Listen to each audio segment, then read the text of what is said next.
Hello and welcome to another video. তো এখন আমি কথা বলবো রিসেন্টলি হইচইতে রিলিজ করা সিরিজ ছদ্মবেশী সিরিজটা নিয়ে। সিরিজটার ডিরেক্টর অদিত্য সেন, সিরিজটাতে আছে পরমব্রত চ্যাটার্জি, জুন মালিয়া, ভরত কর, ইন্দ্রাশিস রায়, সৃজলা গুহ, খেয়া চট্টোপাধ্যায়, রীতাভরি চক্রবর্তী এবং আরো অনেকে। সিরিজটার গল্পটা কি? তো একটি অ্যাক্ট্রেস আছে মন্দাকিনী, যে ক্যারেক্টারটা প্লে করছে জুন মালিয়া, মন্দাকিনী চৌধুরী।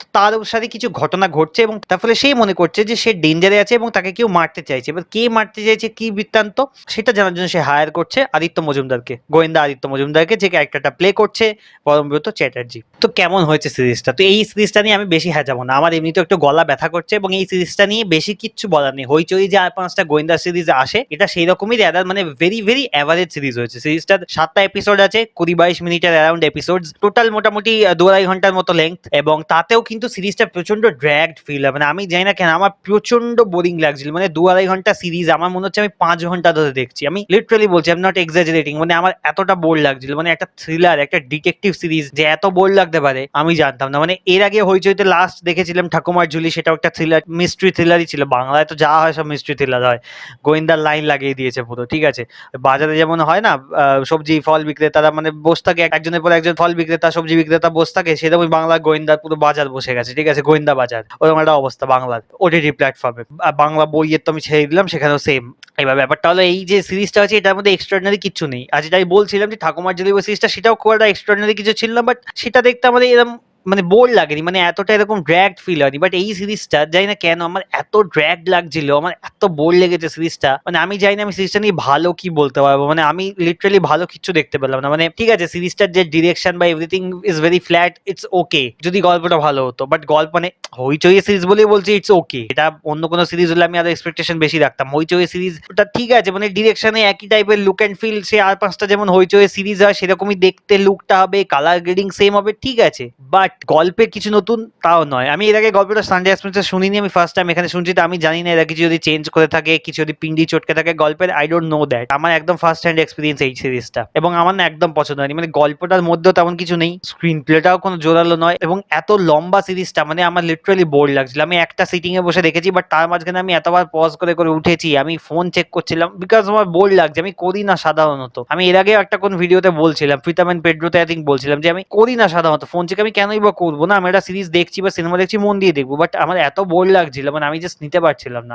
ডিটেকটিভ গল্পে কেন জানি না আমার এত বোরিং লাগছিল, আই জাস্ট ডোন্ট নো। এবং আমার সত্যি কথা বলছি, আমার খুব একটা সিরিজটা পছন্দ হয়নি। কিন্তু মানে এই যে গল্প, আমি যদি প্রথমে বলি গল্পটার কথা, গল্পটা যেভাবে এগোয় এবং যেভাবে যেভাবে গল্পটা খোলে, সেটা মনে হয় যে আরে ভাই ঠিক আছে, বুঝতে পারছি, এবার তো এগো, মানে এগোতেই চায় না, মানে সে গুতিয়ে গুতিয়ে এগোচ্ছে, ওই রকম অবস্থা। আর স্ক্রিন প্লেটাও ইন্টারেস্টিং করে লেখা নয় যে বসে থাকবো ইগারলি যে পরের এপিসোডে কি হবে কি হবে, কোনো ইগারনেস, মানে একটা যে কিউরিওসিটি বা ইগার ব্যাপার থাকে, সেরকম কিচ্ছু নেই। সিরিজটা mystery thriller genre series, but suspense thrill সিরিজটাতে কিচ্ছু ওয়ার্ক করে না। এবার একটা মিস্ট্রি সিরিজে যদি সাসপেন্সই না ওয়ার্ক করে, যদি থ্রিল ওয়ার্কই না করে, তাহলে আমি যে দেখবো, দেখতে থাকবো, কেন দেখবো? মানে আমার যদি রিভিউ করার না হতো, আমি হয়তো সিরিজটা চালিয়ে দেখতামও না। কমেডি আনার চেষ্টা করা হয়েছে কিছু জায়গাতে, সেরকম বিজিএম টাইপের বাজছে বা সামথিং, এবং কমেডিটাও মানে আমি তো দেখতে পেলাম না একটা কমেডি যেটা অ্যাকচুয়ালি হাসার মতো কমেডি মনে হলো। আমি অ্যাটলিস্ট হাসিনি। একটা সিন আছে আমি বলছি, যেখানে আর কি পরমব্রত যে ক্যারেক্টারটা আদিত্য মজুমদার, সে সানগ্লাসটা পড়ছে এবং তার একটা মানে গ্লাস খুলে পড়ে যাচ্ছে বেসিক্যালি মাটিতে। সে বলছে এই কাজের জন্য আমার থেকে ভালো লোক কেউ নেই বলে সানগ্লাসটা পড়ছে, আর গ্লাসটা খুলে যাচ্ছে। সেই সিনটা ফানি হতে পারতো, বাট সেখানে ডিরেক্টরের চয়েস হচ্ছে কি, ওখানে আমি কাট করবো, তো ওখানে একটা কাট আছে, এবং ওই জন্য না ওই কমেডিটা ধরে না। মানে আমি কেন বলছি, আমি অনেক সিটকমস দেখি এবং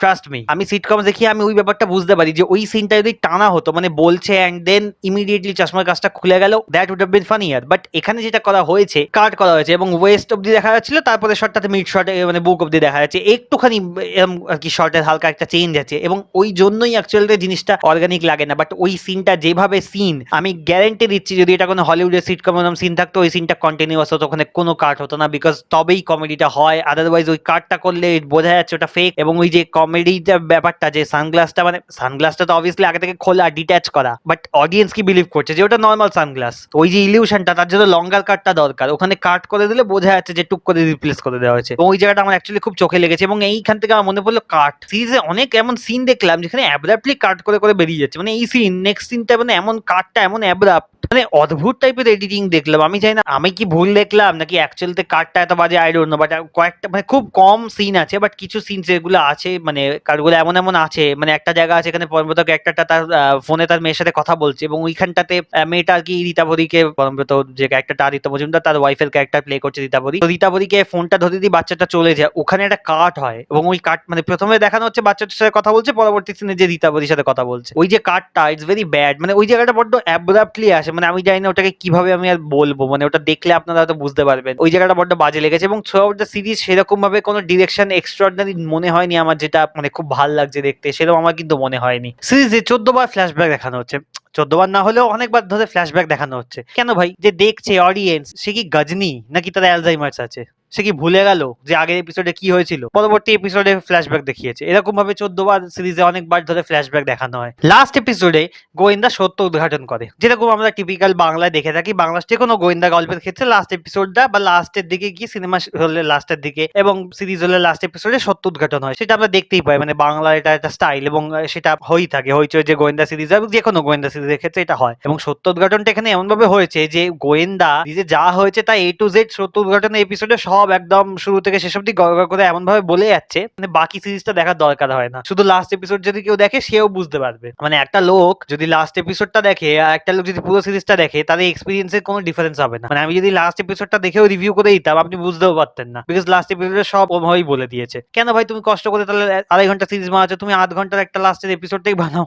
কষ্ট করে এত খাটার কি দরকার, তাই না? আমার আমার সিম্পল বক্তব্য, যদি সিরিজটা সাসপেন্স বা থ্রিল এরকম থাকতো যেটা আমাকে বেঁধে রেখেছে তারপরে সত্য উদ্ঘাটন হচ্ছে, that is a different thing. সেটা তো হচ্ছে ঠিক আছে, বাট এখানে তো সেটা হচ্ছে না। পুরো সিরিজটার যা এক্সপিরিয়েন্স আর সত্য উদ্ঘাটনের এক্সপিরিয়েন্স তো সেম। মানে আমার অ্যাকচুয়ালতে সিরিজটা দেখে সেরকম কোনো আলাদা ফিল আসছে না যে আমি লাস্টে সত্য উদ্ঘাটনটার ক্ষেত্রে বসে থাকবো এবং দ্যাটস ইট। এর বাইরে আমার কিচ্ছু বলার নেই। গল্পটা তো বললাম উইক, মানে বাকি জিনিসপত্র উইক ঠিক আছে, বাট গল্পটা যদি ভালো হতো দেখে ফেলাও যেত, ইন্টারেস্টিং লাগতো, বাট গল্পটাও আমার ইন্টারেস্টিং মনে হয়নি। মেবি হয়তো গল্পটা বেটার, বাট এরা যেভাবে প্রেজেন্ট করেছে হয়তো বাজে হয়ে গেছে গল্পটা। আই ডোন্ট নো, বিকজ আমি অরিজিনাল গল্পটা জানি না, পড়িনি বা শুনিনি, তো I don't know about that. আর অ্যাক্টিং যদি বলতে হয়, অ্যাক্টিং নিয়ে কিছু বলার নেই। মানে সবারই অ্যাক্টিং টিপিক্যাল, মানে এইরকম টাইপের ক্যারেক্টার আমরা এর আগে দেখেও এসেছি বাংলার ওটিটি প্ল্যাটফর্মে। It's nothing extraordinary. আমার খুব একটা মানে সেরকম আলাদাভাবে কিছু লাগেনি। মানে পরমব্রত তো গোয়েন্দা এর আগেও করেছে, সে ফেলুদা করেছে, সে তোপসে করেছে, সে ব্যোমকেশ করেছে, আর কি নতুনত্ব করতে পারে? ব্যাস, এর বাইরে আমার কিছু বলার নেই। ওভারঅল যদি বলতে হয়, it's very very average show.